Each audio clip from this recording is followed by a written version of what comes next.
What up, y'all? Salty D from Mtg. We like it a magic, and we're here to do something that we don't usually do here on the channel, and that's hate. Yeah, I'm the spread love and be kind guy, but it turns out there are some things I very much don't like bigotry, injustice, and things that make my life miserable. And since I'm an Mtg content creator, some of those things tend to be cards that make me hate my job, and I shouldn't hate my job.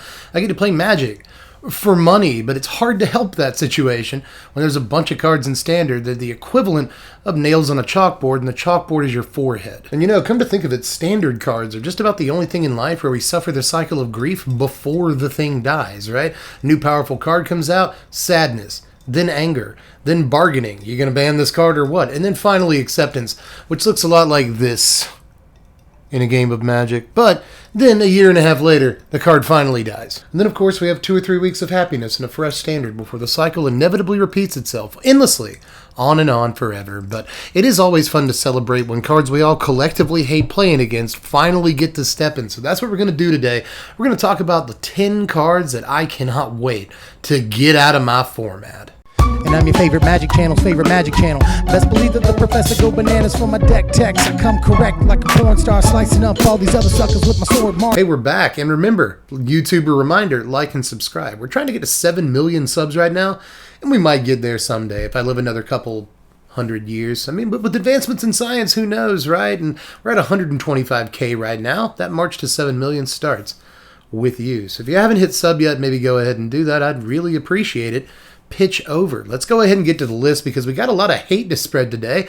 Never thought I would say that on my channel. But these cards are agents of pain and suffering, so it's totally okay to hate on them, starting with the honorable mention. Now, look, there's 10 cards on this list that I think a lot of us, dare I say the majority, can agree are cards that we don't like playing against and would really like to not be in the format anymore, save for maybe a couple of controversial picks. But I wanted the honorable mention to be a card that's kind of personal to me, a card that maybe I don't know how much you hate playing against nowadays, but I have grown to absolutely loathe. And for me, that's Legion Angel. You see, I've become way more of a best of one player in the last 3 years or so, and I'm not really sure what changed. What am I doing differently in the last 3 years when it comes to Magic the Gathering? I'm not really sure. Can't figure it out, but either way, I have been playing a lot more best of one on Arena lately, whether it's for the streams or to test decks for the channel or to try out a bunch of different decks as quickly as possible, right? So there's a lot of reasons I've been playing BO1 on the client, and it's made me absolutely hate the sight of Legion Angel. If your opponent resolves the first one because, you're not playing counter Magic, that means they get to probably resolve 3 more, and that doesn't feel fair. It's in aggro decks, it's in mid-range decks, obviously, and even in control decks from time to time, because you might as well devote 1 slot to Legion Angel. If you do that, you functionally get to play 4/4/3 flyers, and who wouldn't want to do that? Honestly, I've already started to salt a little bit, turning red slightly, because there are just some cards in the arena meta that as soon as they get slammed down, you go, there are sigh elicitors in this format, and there always will be. But for me personally, and I'm not sure how many of you, again, this card does that to them, but at this point in my Magic playing life, seeing a Legion Angel hit the table is a groan-inducing thing. But there are definitely 10 cards upon which I think we can all agree more than Legion Angel. However, I think that number 10 is probably going to be one of the more controversial picks on the list because I know that these have their fans. Among them, yours truly. I have advocated for creature lands in Standard time and time again on this channel because we've been doing this for 7 years. And in these reprints I want videos that I tend to put out at least twice a year, I would often advocate for manlands in my Standard. But now I can't stand to look at the freaking things anymore, and I want to de-terraform every single one of them. And don't give us any more for a little while here, Wizards. I'm sure that once Brothers War comes out, there's either going to be a reprint of Mishra's Factory or some sort of side print remind you of Mishra's Factory. I'm sure there's going to be something, but don't feel like you have to give every color of creature land again for a few years, because I am just about done with these. Now, don't get me wrong, I still think that these lands provide important tools for both aggro and mid-range decks to fight against control decks in a healthy Standard environment. But contrary to popular belief, I do think that a healthy Standard environment can include control decks. You probably didn't expect me to say that, because according to the comments on all my videos, I hate control. thing I didn't know about myself. But either way, I do think that control has a right to exist, and it probably will exist a little bit more after these lands are gone. Depending on who you talk to, that's a positive or negative thing, but even I, as a non-control player, have gotten very sick of hitting a sweeper and not killing all of my opponent's creatures. Feels wrong somehow. But I feel like I'm talking about these cards for way too long, and that's probably because I have a lot of repressed emotions I need to get out about them before they're gone forever, and I never get to really tell you how I felt about some of these. But we got to go ahead and get to number 9, which is Expressive Iteration. Now, I think that there are worse suspects in these Is It decks, and we'll probably talk about one or two of them before it's all said and done, but that turn 3 Expressive Iteration is always a downer. Your opponent hits turn 3 Iteration, plays blue source, holds up Fading Hope, feels good about themselves. You don't. I would venture as far as to say that this is probably the reason that Is It is the control deck in the last couple of years, if there is a control deck in Standard. It's almost certainly the Is It one, and that's because Expressive Iteration provides the best version of what a control deck is ultimately looking for the most, which is card advantage. It's just kind of a bonkers deal, and it's a little unbelievable that we even have a card draw piece like this in Standard at all. But number 8 is another card from a blue-red deck that you all expected to see on this list somewhere, but I imagine a lot of you would have put it way higher on your list. Even number 1, right? Because we got to talk about Ruin Crab sometime, and I imagine a lot of you hate this card way more than I do even, right? I've advocated for Ruin Crab from time to time, and this is probably going to be the last time I get to give this speech for a while. But, you know, Mill was the constant underdog my entire Magic playing life. You know, Mill was the trap for new players along with Life Gain. It's not a good deck. It never really was a good deck. There's only been a couple of good Mill decks in the history of Magic, like Brain Freeze, what have you. So it's just not a real deck, right? But Mill finally gets its moment in the sun. We get Rogues with Ruin Crab for a couple of years, and everybody hates that deck. Then we get the Tasha's Hideous Laughter Dual Strike Galvanic Iteration deck. By the way, Tasha's might as well be part of this pick too. Sure, get in here, Tasha. Let's go ahead and throw her on the screen, because I'm pretty sure people hate this card too. But Ruin Crab is the much more rage-inducing of the two. And after it's gone, I promise you, Mill will go away for another 25 years. You'll never have to deal with it again. But I'll never be able to play Turn 1 Ruin Crab and start singing ZZ Top's Legs ever again. So who's the real loser here? Let's go ahead and move on to number 7 before I get too sad here. Number 7 is a card that I personally hate. This one is not a pick for you, it's a pick for us. Number 7 is Blizzard Brawl. There was a time when BB was the king of removal in Standard, when Mono Green was on top, because this card allows you to turn the entire pace of the game around for just 1 mana, and sitting across the table from it, that doesn't seem like a very fair proposition. You play turn 3 Old Growth Troll, and then on turn 4, you Blizzard Brawl their best guy, and you get in for 5 Trample with Indestructible. It's just kind of unbelievable how good this card can be for just 1 mana. It allows you to double or even triple spell on your turns, double spell and keep up mana for Snakeskin Veil still. The card just costs literally next to nothing. The next thing to nothing that a card could cost is what this costs, and it's better than pretty much every removal spell in Standard in its given deck, right? You might have to build a deck kind of around it, snowlands, big creatures to proc off of it and all that, but it is well worth it to do so, because just 1 mana can basically win you the game, because this card is actually kind of busted. And we've known that for the last few years. Last year, I did a video called The Top 5 Cards Wizards Could Ban and I Wouldn't Care, and I asked you, tell me in the comments section what cards you would want to ban. And I think the number 1 answer to that I didn't already have in my video was Blizzard Brawl. People absolutely hate this card. And I think that a lot of us are going to be happy to see that entire mono green deck rotate, whether it's this or Old Growth Troll or whatever. But in my opinion, Blizzard Brawl is actually the worst offender in that deck, because it allows it to use its already undercosted, way too big creatures for their rate and get even more ahead on board for an even smaller rate. It's just kind of, again, unbelievable this card is allowed to exist, but it won't exist in a few short weeks. But if you can believe it, there's a removal spell that I hate even more, and that's Vanishing Verse. Now, I brought this card up a bunch in all of these rotation videos, so it should be no surprise that I kind of hate this card a lot, but I would be surprised. Had to do 2 takes on that one. if you did not hate this card by now. You see, me personally, I kinda can't stand like extremely cheap removal spells that take out every kind of permanent, except for lands, obviously.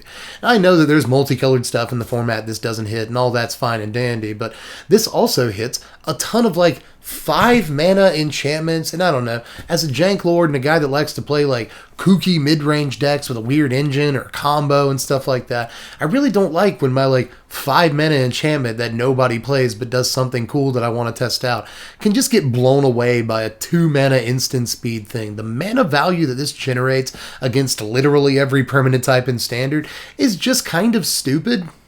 I've been using words like unbelievable and unconscionable and blah. It's just stupid. It's just stupid that, you know, my 4 mana enchantment gets blown away by this thing, or my 5 mana planeswalker gets blown away by this thing, or my 6 mana whatever I'm trying to play gets blown away by a 2 mana instant speed removal spell with this kind of catch-all capability. It's not that I care that it's 2 mana and it blows something up. It's that it's 2 mana and it blows just about everything up. And this is coming from an Orzhov gamer. You guys know that black and white are my favorite 2 colors to jam together and make kiss. So this is like the best removal spell for me ever, and I praised it during spoiler season. It's like, oh, I can't wait to play it. But things have definitely soured. When I have to play this card, I definitely play the card. I acknowledge how good it is. That doesn't mean I like having it in my format anymore. But there's one more removal spell on the list. As we hit the halfway point, let's talk about not just Blood on the Snow, okay? Let's not just talk about this card.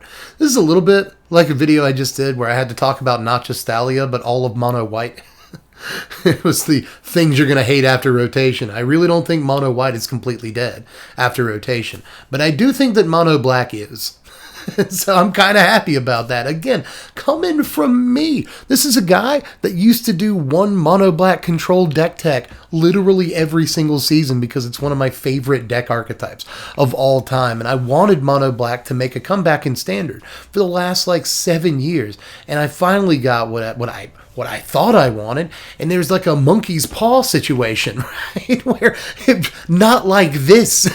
You know, I don't know what it is that just bums me out so much about playing against mono black control now. It's probably the fact that I've had to play against it a million times and the play patterns are ridiculously stale. When I see Snow-Covered Swamp in a turn 1 Shambling Ghast, I roll my eyes every single time. Again, it's not just Blood on the Snow that's default here. It's Shambling Ghast and Eye Twitch and Deadly Dispute and Loth and just about every single card in that deck that I've had to see over 4 figures worth of times over the last, like, year and a half. I have nightmares about Loth, but let's move to number 4.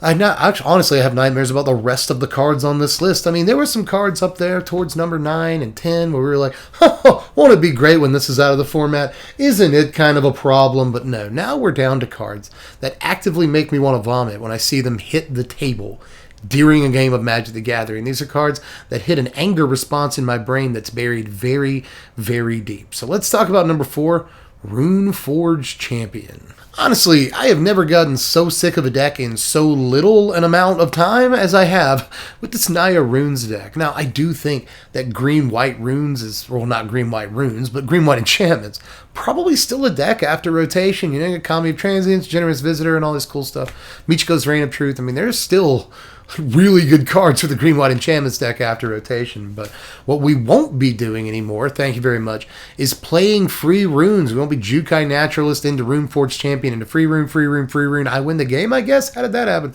So that's just great that we won't have this turn 3 effectively infinite cast runes for free combo engine that allows you to cast a rune, draw into a rune. Look at that, I drew into another rune because there's 12 runes in my deck and I play them for free and I guess I'll fly over, trample over, lifelink over. It's just, oh my god.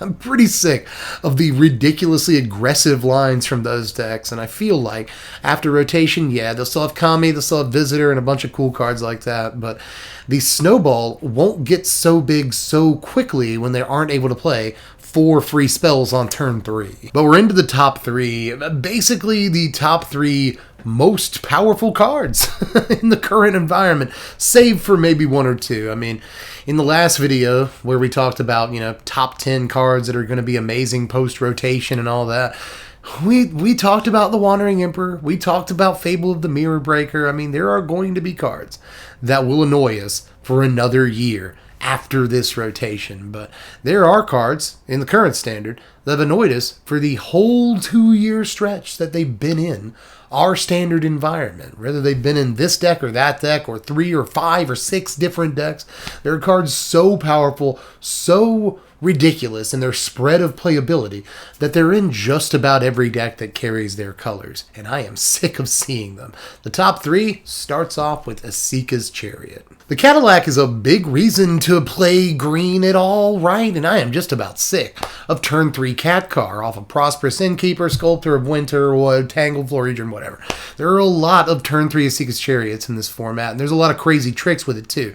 Like, say, copying an Obnixilis token because it's not legendary and it's a token and you can copy it. That's a sick thing you can do. But even if you're just copying the cats, even if that's all you're doing, it's kind of a gross thing to do. This card, just like Loth, for just 4 mana instead of 5, though, it puts 3 things on the battlefield. In this case, all 3 of them are technically bodies, and one of the bodies makes more bodies. Just kind of unbelievable that you're kind of putting 8 power on the battlefield for 4 mana.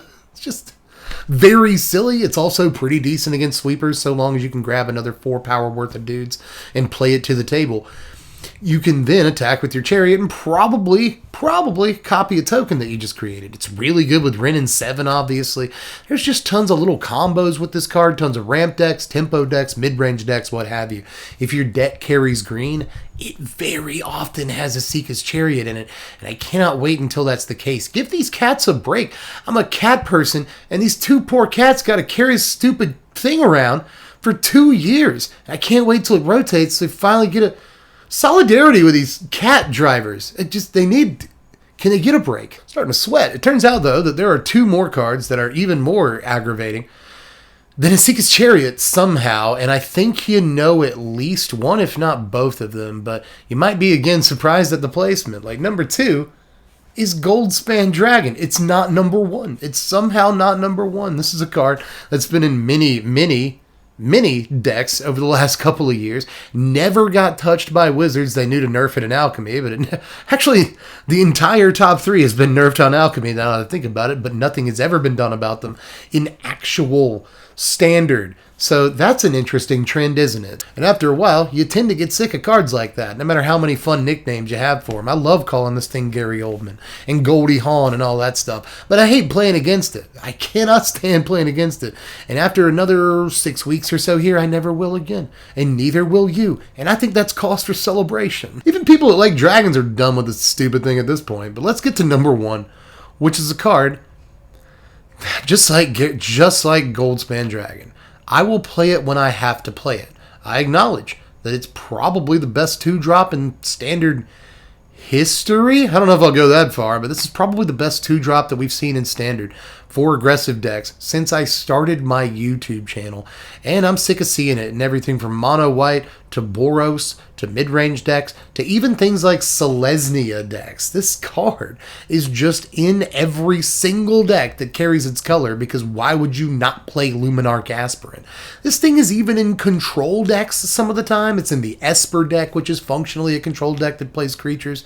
There's just kind of no reason to carry white in your deck and not play all 4 copies of Lumi. Clerics, Black-White Blood on the Snow even will play this card. It's literally, name an archetype that has white in it, I'll name you a deck that plays 4 Luminar Aspirin. It's just ridiculous how everywhere this card is. And they nerfed it on Alchemy too, and it still sees all the Alchemy play. That's how good it is.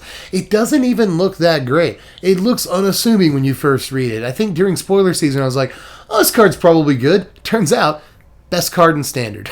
I don't know if I'd go that far, but I might. You see, we talk a lot about what are fair stats for a creature at any given mana cost, right? Like, what are fair stats for a creature that has 2 mana cost?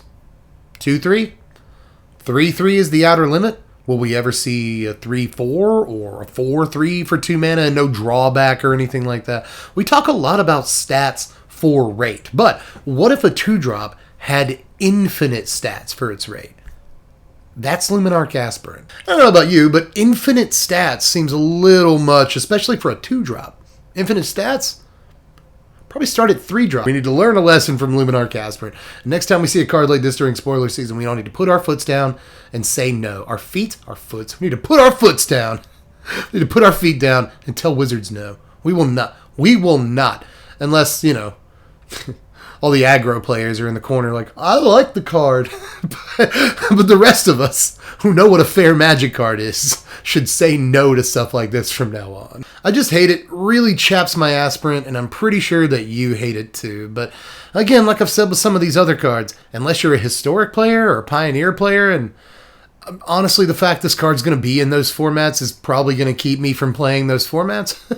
Unless you play in those formats, you'll never have to see this stinking lady again. And I, for one, am extremely happy about that. But that's all I got for this one, except for maybe Test of Talents. This is the card I said I might bring up at the end of the video briefly because I hate Test of Talents. I'm glad that it's leaving the format. I know not everybody plays it, but its play in best of 1 is increasing, and its play in best of 3 has never really waned because a lot of people will play like a 1 or 2 up Test of Talents in the sideboard, and it just really sucks to get hit by this card, and you lose the whole thing that you built your deck around. I hate it so much. Why it's in the format? Why do you allow this card to exist? I know not everybody hates Test of Talents. I hate Test of Talents. I just wanted to bring it up briefly.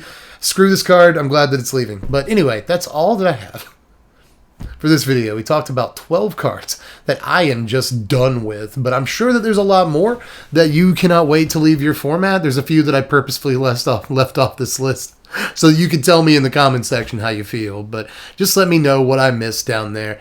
And all the stuff, do the YouTube things. Hit the like button if you enjoyed the video. This is kind of a silly one. I agree with what a few people in the comments will probably say. This is a silly one, but it's a cathartic one. I love to be able to say, I hate you, I hate you, I hate you. Get out of my format. Get out of my house. Just again, let me know how you felt about the stuff down there in the comments. Cannot freaking wait for Dominaria United spoiler season. It's right around the corner. And I will catch you cats later. I'm Deb from The Place. Thanks for watching, Wizards. Spread love and be kind.